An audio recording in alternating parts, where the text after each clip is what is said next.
Hi, I'm U.S. Attorney Janine Ferris-Pirro, and we are working to make D.C. safe and beautiful. Protecting this district is our priority. Here's what we tackled this week. Sentences of note. A 31-year-old man from California was sentenced for possessing thousands of images of child pornography, including children and prepubescent children, and posting them to an online chat room. And then he aggressively encourages others to post those images as well. He was convicted both of possession and distribution of child pornography, and he received 9 years in prison. And then a 33-year-old man was sentenced to 35 years in prison for killing his childhood friend, Anthony Orr. He drove him around in his car, arguing that Anthony, the victim, had been skimming off the top or actually using the drugs that they were in the business of selling. He then put a gun to his friend's head and fired one lethal shot. He pushes him out of the car, speeds off, driving 30 miles away to set the car on fire in order to hide his crime.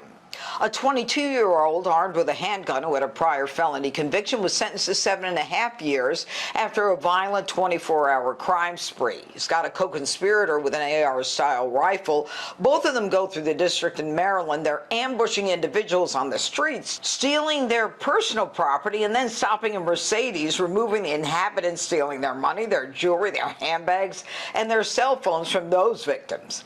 And then a 36-year-old man already serving 31.5 years in prison for a Brinks armored car robbery got an additional 42 months in prison for stabbing another inmate in the D.C. jail in an unprovoked attack.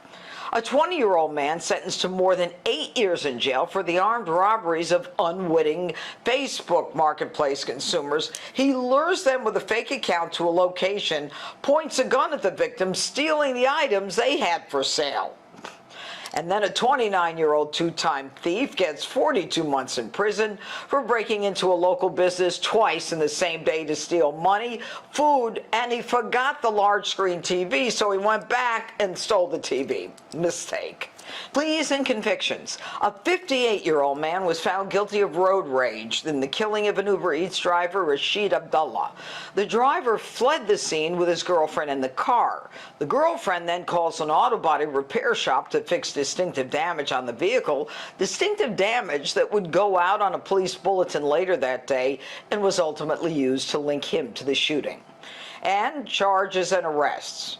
3 teenagers, one 16-year-old and 2 17-year-olds were arrested and charged in an armed robbery spree on Capitol Hill. They targeted 10 different unsuspecting pedestrians, robbing them of wallets, purses, and cell phones. And in line with President Trump's Make D.C. Safe and Beautiful initiative, a 35-year-old convicted felon was indicted for illegally possessing a Glock 23 40-caliber pistol modified with a giggle switch that converted the firearm into a fully automatic weapon. And a 39-year-old pleaded guilty to illegally possessing a 9mm handgun. He's a previously convicted felon on supervised release for assault and burglary and stalking. We will not only aggressively prosecute violent felons who illegally possess firearms, but also those who carry illegal firearms into our district. We will seek pretrial detention in all cases, irrespective of excuse, because of the danger that those guns pose to our community. And we will deal with the pain and trauma that victims experience at the hands of criminals in a way that respects those victims. Our job is to represent you, and as shown here, my office will go to every length to uncover criminal acts, prove them in court, and hold the offenders accountable. Thanks for watching.